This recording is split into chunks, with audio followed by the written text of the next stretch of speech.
Hello, everyone. Welcome to TalkSpeak podcast. Today, we're taking a fascinating journey into Taiwan's economic past. We are indeed. We're going to get into the remarkable appreciation of the new Taiwan dollar, the NTD, that happened between 1986 and 1990. And the huge asset bubble that went right along with it. Stocks, real estate, the works. Exactly. You might have heard people talk about that time. The phrase Taiwanese money flooding ankle deep often comes up. It really captures the feeling of the era, yeah. It's a truly pivotal period, and it makes sense why recent NTD strength might bring it back to mind for listeners. You see a big currency move, you think back. You do. And it's funny, I remember reading some analysis maybe a few years back, drawing parallels between the pressures Taiwan faced then, trade, currency, and some more recent situations. So parallels are definitely worth exploring. So that's our mission for this deep dive, really, to understand the background, how this all happened, the NTD surge, the bubbles, and then crucially, the crash in 1990. And what we can maybe learn from it, looking at things today around 2025. Right, because this whole episode, it seems like a critical case study. It really is, especially for understanding how these export-heavy economies, the ones with big, persistent trade surpluses, can be vulnerable. Vulnerable to outside pressure, like currency demands. Exactly that. And also vulnerable to these big swings in capital flows that can, seriously destabilize their own domestic asset markets. Okay, so how are we going to tackle this? What's the plan for unpacking it all? Right. So first, we'll look at why the NTD was forced up so rapidly, that 86 to 90 period. Okay. Then we'll dig into the asset bubble itself, stocks and real estate, how they just exploded. Got it. After that, the reckoning. The 1990 crash and how Taiwan adjusted economically afterwards. And then the comparison. Yes. Then we'll compare the 1980s situation with where things stand more or less today, around 2025. And finally, pull it all together, key takeaways, lessons learned. Sounds good. A solid roadmap. Let's jump right in then. The forced rise of the NTD, 1986 to 1990. What was the main catalyst here? What set this whole thing in motion? Well, the biggest external push came from the United States. Specifically, their massive trade deficit in the 1980s. Right. That was a huge issue then. It was. And Taiwan's export engine was just humming. They built up this huge and growing trade surplus with the U.S. How big were we talking? By 1984, it was getting close to $10 billion US dollars. And get this, in 1985, Taiwan's surplus with the U.S. alone was actually bigger than its entire global trade surplus. Wow. Okay, so the U.S. wasn't happy about that? Not at all. It became a major friction point. The U.S. started putting serious pressure on Taiwan and other surplus countries, too, to, do something about it. And the Plaza Accord, that fits in here somehow, doesn't it? Even though Taiwan wasn't, like, a signatory. Exactly. The Plaza Accord was signed in 85. Taiwan wasn't part of that G5 group, no. But its impact was huge. How so? It basically signaled a global push to weaken the U.S. dollar, especially against the yen and the Deutschmark, to help the U.S. trade balance. This created this worldwide expectation a weaker dollar was coming. And that just intensified the U.S. focus on other surplus countries. Taiwan was right near the top of that list. So yeah, even without signing it, the whole environment shifted, and the U.S. pressure on Taiwan ramped up significantly. So this wasn't just gentle diplomatic requests from the U.S. then. They played hardball. Oh, absolutely. It was definitely hardball. They used a whole range of tactics. Like what?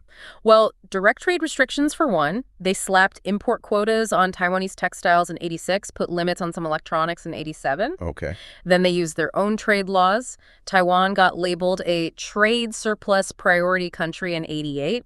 And there were constant threats of using Super 301. Super 301. Remind us what that involves. Basically, it allows the U.S. to investigate and retaliate against countries they think are using unfair trade practices, and that could include currency manipulation. Ah, okay. So a serious threat. Very serious. Taiwan was on the 301 watch list multiple times. They were staring down the barrel of major trade sanctions. So restrictions, legal threats. Yeah. What else? Direct demands. Open up your market's financial sector, services, cut export subsidies, liberalize your exchange rate. And the big one for us today, let the NTD appreciate, let it go up. It was a full court press. Completely. Trade barriers, legal threats, market access demands, and direct currency pressure. You have to remember, back then, almost half of Taiwan's exports went to the U.S. That gave the U.S. incredible leverage. Facing that kind of pressure. Yeah. How did Taiwan actually respond? What changed in their policy, and what did that do to the market? Well, before 86, Taiwan pretty much kept the NTD pegged to the US dollar or managed it very, very tightly. To help exports, presumably. Exactly. Kept the NTD undervalued, great for exporters, but it just made that trade imbalance worse. But under all this relentless US pressure, they finally shifted gears. July 1987 was the key moment. What happened in July 87? They basically abandoned the peg, moved to what they called a managed float system for the exchange rate, and at the same time, they started loosening some capital controls. Okay, so managed float and easing controls. That policy shift was the real starting gun for the NTD's rapid appreciation. And it really shot up, didn't it? I recall reading about how fast it moved. Oh, it was dramatic. It started around, say, 40 NTD to the US dollar in 85, 86. Right? Then it just climbed, broke 30 in November 87, then below 29 just a month later, December 87. Wow, that fast. Kept going. Below 28 by January 89.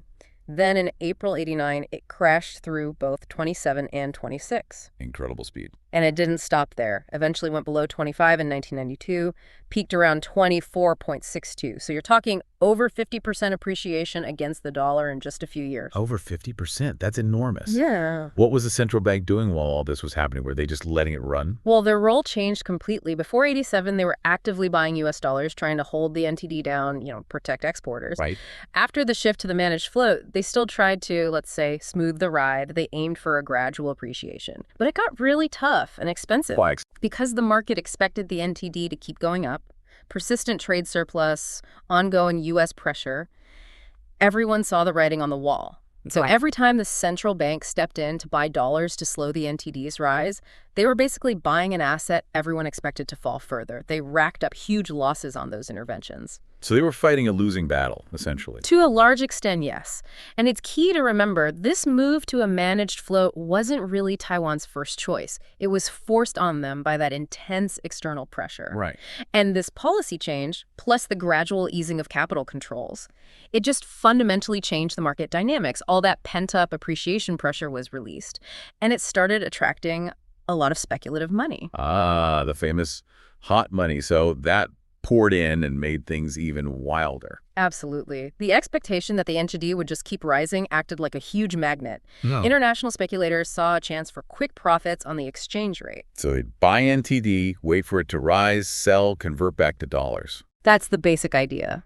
And the easing capital controls made it physically easier to get that money in and out. Do we know how much hot money actually came in? Precise figures are hard to nail down, but you can see the signs indirectly. Taiwan's foreign exchange reserves shot up really fast. Oh, yeah. The balance of payments data showed net inflows in the financial account in 86 and 87. And the fact that the central bank was buying up massive amounts of foreign currency to try and stabilize the rate, that itself shows the scale of the inflow pressure. And all that money flowing in. What did that do to the domestic economy? It led to a massive expansion of the domestic money supply. M2, the broader measure, just ballooned. Suddenly, there was extremely loose liquidity everywhere in Taiwan. So tons of cash sloshing around. Exactly. It became this self-fulfilling cycle. Expectation of appreciation attracts capital, The capital pushes the NTD up. which confirms the expectation and attracts more capital. So the NTD's rise, initially driven by trade and U.S. pressure, kind of took on a life of its own. Fueled by speculation. Completely. It became less about trade needs and more about betting on the exchange rate. And the sheer volume of this hot money just overwhelmed the central bank's ability to manage things smoothly. Plus, it dramatically boosted the money supply inside Taiwan, setting the perfect stage for the asset bubbles. Right, all that cash needed somewhere to go. And it sounds like stocks and real estate were the main destinations, the bubble economy. Let's talk about the stock market first. The TAIEX. What happened there? Oh, the TAIEX. It was just an unbelievable surge, directly fueled by all that external pressure and this flood of domestic cash we've been talking about. So how high did it go?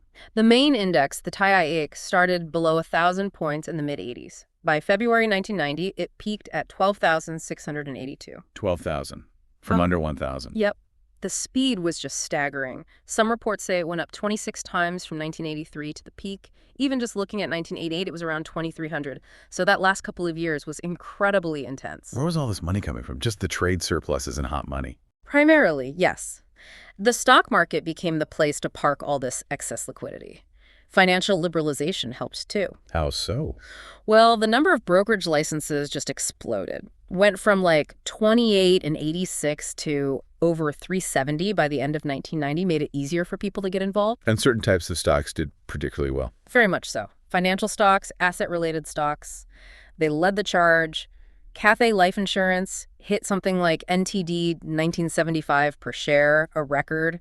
It just reflected this massive enthusiasm. And that phrase again, Taiwanese money flooding ankle deep, it really captured the mood. It totally did. There was this widespread optimism, almost euphoria. It pulled in huge numbers of ordinary individual investors, created this intensely speculative atmosphere, and trading volumes just went through the roof. A classic bubble environment. And was it the same story in real estate? Did that market get caught up in the frenzy too? Oh, absolutely. It was happening right alongside the stock market boom. Real estate prices also went parabolic. How much did they rise? Are the numbers as dramatic as the stock market? The exact figures vary a bit depending on the source, you know how data can be. But the trend is crystal clear. Massive growth. Give us some examples. Okay, some sources say prices quadrupled between 86 and 91. Others point to Taipei housing prices, measured per ping, going up nearly 4.5 times between 86 and 90. 4.5 times. Yeah. You see other estimates of over double, even some saying 10 times between 85 and 90 for certain areas. Major cities saw prices jump over 300%. Wow, even the official numbers showed big jumps. Huge jumps. Government announced land prices went up nearly 50% in 89 and then over 100% in 1990. 100% in 1 year. Unbelievable. And the drivers were the same. Too much money chasing too few assets. Pretty much the same story. All that liquidity from trade surpluses and capital inflows needed a home. And there weren't enough, let's say, other attractive places to invest domestically at the time. And did bank lending play a role here too, like easy mortgages? Definitely. Mortgage policies were relatively loose back then. Banks apparently weren't always super strict about checking if borrowers could actually afford the repayments. And you could often get loans covering 90% of the property value. Only needed a 10% down payment. Okay, so low barrier to entry, high leverage. Exactly. That just poured fuel on the fire, made it easier for speculators to jump in, pushing prices even higher. And did it start in Taipei and spread out? Mostly, yeah. The boom really kicked off in the big cities like Taipei. But as prices there got astronomical, the frenzy gradually spread to other areas, too. So it wasn't just stocks or real estate, it was both happening at the same time. Were these two booms feeding off each other, creating even more risks? Yes, absolutely. They weren't separate things. There was this feedback loop. How did that work? Well, rising stock prices made people feel richer, right? The wealth effect. So maybe they take some stock profits and put it into property. Okay. And then rising property values could boost overall investor confidence, maybe encouraging more stock market investment. It reinforced itself. And the banks were caught in the middle. Critically involved, they were widely accepting these inflated stocks and properties as collateral for loans. Which just pumped more money into the system. Exactly, more liquidity. But it also meant the banks were getting increasingly exposed as asset prices kept climbing way above fundamentals. Systemic risk was building up. And underpinning all of this was just too much money. Fundamentally, yes. That rapid growth in the money supply stemming from those trade surpluses and the hot money inflows driven by appreciation expectations, that was the core fuel. And the central bank was kind of stuck, trying to manage the currency, but also worried about the money supply. It was a classic policy dilemma, trying to manage the NTD's rise gradually while simultaneously seeing the money supply explode. It highlights how difficult monetary policy can be in those situations. So you had massive capital inflows, high domestic savings already, just a huge pool of cash. A huge pool. And the problem was, where could it go? Traditional industries, the labor-intensive ones, were actually under pressure because the strong NTD made their exports more expensive. Right. Fewer attractive real investment opportunities. Precisely. So disproportionately, the money flooded into stocks and real estate, pushing prices completely out of whack with economic reality. It really shows why having deep, diverse capital markets and investment channels is so important. It sounds like a disaster waiting to happen. Mm-hmm. So what finally pricked the bubble? What triggered the crash in 1990? Well, the thing that most people point to as the immediate trigger, the spark, was actually a government policy change. Oh, what did they do? In early 1990, maybe January or February, they introduced a securities transaction tax, a tax on stock trades. How big was the tax? Only 0.6%. Seems small, right? Yeah, it doesn't sound like much. But in that kind of hyper-speculative, massively overvalued market, it acted as a huge psychological blow. Like a reality check. Exactly. It reminded everyone just how precarious things were. People started taking profits, others panicked, and it triggered this massive wave of selling. So the tax itself wasn't the cause, but the trigger. Precisely. The bubble was already incredibly fragile. The tax was just the pin, and it likely reversed that speculative sentiment and maybe the capital flows too. Did the hot money rush out then? Again, exact data on 1990 outflows is tricky. But typically, when asset bubbles burst, that speculative money leaves just as quickly as it came in. Makes sense. And the balance of payments data does show net outflows in the financial account for 89 and 90. So maybe capital was already getting nervous and starting to head for the exits even before the final crash. And did the government try to cool down real estate too? They did take some steps, yeah. Things like selective credit controls, more tax audits on property deals. Did those work? They probably contributed to the eventual cooling of the real estate market, but their impact seemed slower, more delayed compared to the stock market's immediate reaction to the transaction tax. The stock market crash came first. And that crash was brutal, right? Describe the aftermath. How bad was the plunge? It was incredibly swift and deep. The TAIEX, remember, peaked at 12,682 in February 90. Right. By October of that same year, it had fallen to around 2,500. 2,500. That's nearly 80% down. Almost exactly 80%. In about 8 months, it was just a stunning collapse. One of the sharpest falls in modern stock market history. Imagine the wealth destruction. Unbelievable. And real estate. Did it follow suit immediately? It was slower, more drawn out. Interestingly, the official government land price figures for 1990 still showed that huge 100% increase for the year. So, a lag in the official data. Yeah, the market on the ground had already started slowing down, but after the stock market crash and credit got tighter, housing prices definitely began to fall. But not as sharply as stocks. Generally, no. The correction was more gradual. Especially in prime areas like Taipei, the price drops were relatively smaller. Some data suggests Taipei prices only fell maybe 20% from the peak by the mid-90s. Only 20%. Still painful, but nothing like the stock market. Right. Though declines in other cities or specific types of property might have been larger. And you saw that phenomenon of unfinished buildings Lanwei Lu pop up where developers ran out of money mid-project. And all this put massive strain on the banks, I assume. Yeah. With collapsing collateral values. Huge strain. Lots of investors who'd used heavy leverage were wiped out, couldn't repay loans. Banks were left holding assets worth much less, and non-performing loans spiked. Sounds a bit like Japan's situation later on. Yeah, there are parallels to Japan's balance sheet recession. When asset prices collapse, it hammers household and company balance sheets. People focus on paying down debt instead of borrowing or investing. Banks get scared to lend. It can really stifle the economy. So it sounds like a really tough adjustment period. What were the wider economic effects? Did Taiwan fall into a deep recession? Well, even before the crash, that strong NTD had already been squeezing the traditional export industries, forcing them to restructure or move offshore. The 1990 crash obviously added a lot more economic uncertainty, and the negative wealth effect was significant. People felt poorer, so they spent less, invested less. But did GDP growth actually go negative? Here's the interesting part.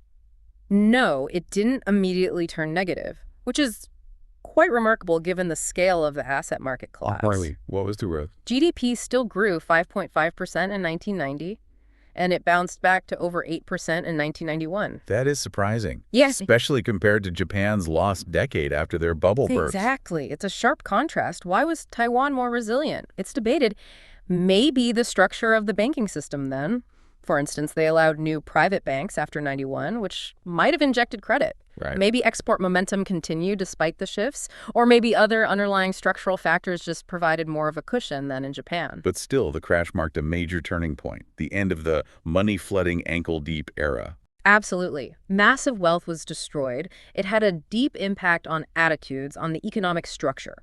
For example, Taiwan's excess savings rate actually fell quite a bit for over a decade after the crash, stayed pretty low until more recently. And it's telling that such a small trigger, that 0.6% tax, could set it off. It really highlights how fragile the whole thing was. That 80% stock market plunge showed just how much speculative leverage was involved, how weak the fundamentals were. And the real estate decline and bank problems confirmed the systemic risks. Right. But again, unlike Japan, the overall economy didn't go into a prolonged slump right away. It suggests underlying strengths or maybe structural differences buffered the immediate blow. So the lesson seems to be that bubbles bursting cause immense pain and reveal weaknesses. But exactly how bad the subsequent downturn is depends on the economy structure beforehand, the policy response, and crucially, the health of the financial system. Fascinating stuff. Okay, let's fast forward now, bringing it closer to today, around 2025. When you compare the late 80s with now, what similarities jump out? Are there echoes of that past period? There definitely are some enduring themes, yeah. First off, Taiwan still runs a big global trade surplus, and crucially, its surplus with the U.S. is still very large. In fact, it hit new highs recently. Oh, For 2024, estimates are somewhere between, say, 65 and 74 billion US dollars. So that bilateral surplus with the U.S. still a potential focus, just like in the 80s. okay, well, Well, the NTD itself has seen significant appreciation pressure again in recent times. That naturally draws comparisons back to the 80s surge. right, history repeating, or rhyming at least. Perhaps. And tied to that is the continued U.S. focus on trade imbalances. There's always that background concern in Taiwan about renewed U.S. pressure tariffs, currency accusations, especially with potential political shifts in the U.S., like a Trump 2.0 scenario. People even talked about a Plaza Accord too, didn't they? That discussion has definitely popped up. Whether it's likely is another question, but the concern is there. And finally, Taiwan's economy remains quite exposed to large international capital flows. Money can move in and out quickly based on global risk sentiment, interest rates, geopolitics. That volatility is still a factor. So persistent surpluses, currency strength, U.S. focus, capital flows, some definite echoes. But surely Taiwan's economy is vastly different now compared to the 1980s. Oh, massively different. The transformations have been huge. How so? What are the biggest changes? Well, think about the economic structure. Back then, it was all about labor-intensive manufacturing exports, textiles, shoes, toys. Right. Today, it's dominated by high-tech, semiconductors, ICT. That's the engine now. The semiconductor industry alone is projected to be worth, what, 5 or 6 trillion NTD in 2024-25? Completely different ballgame. And the service sector is much, much larger now, too. Trade partners have diversified as well. U.S. isn't as dominant a market. Still very important, but its share is way down from that peak of nearly 50%. Now it's more like 23-25%. China, including Hong Kong, ASEAN countries, they became huge partners.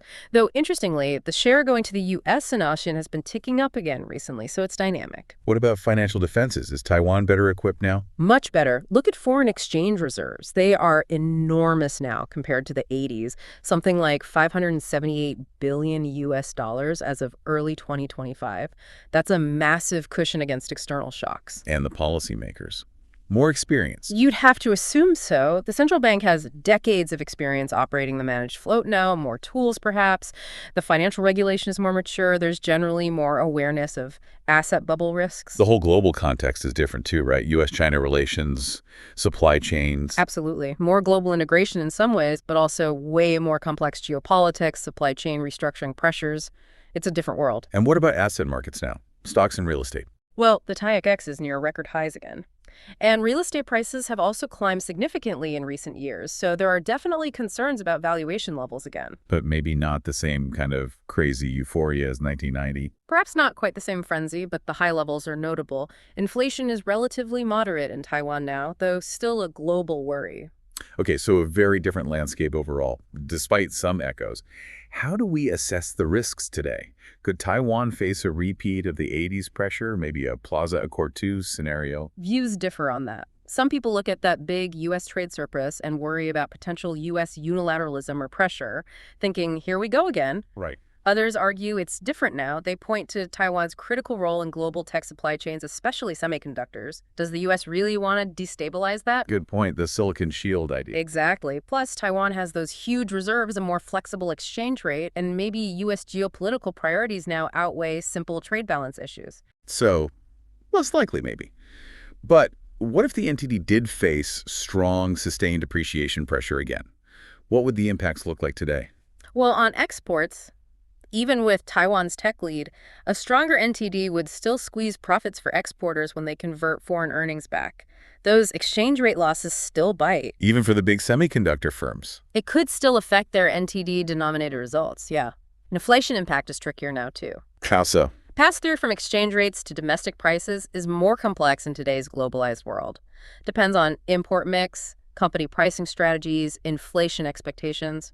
It's not automatic. And asset markets. If the NTD rises and capital flows in again. With stocks and real estate already at high levels, yeah, more appreciation pressure plus more capital inflows could definitely worsen overheating risks or attract more volatile, speculative money. And managing those capital flows is still a challenge. Always. Global interest rate changes, like U.S. Fed moves, geopolitical shocks, they can trigger sudden big shifts in capital. That keeps the central bank on its toes, managing the exchange rate and financial stability. So while the structures change, new challenges arise. The tech focus brings strengths, but also risks, like industry cycles. Right. Strategic importance, but also a concentration risk. And while U.S. tactics might change, that bilateral surplus is still a potential friction point. And capital flows are potentially even bigger and faster now. Likely, yes. Global finance is just so integrated. Yeah. It's a constant test for policymakers. So a full 1986, 1990 replay, probably unlikely.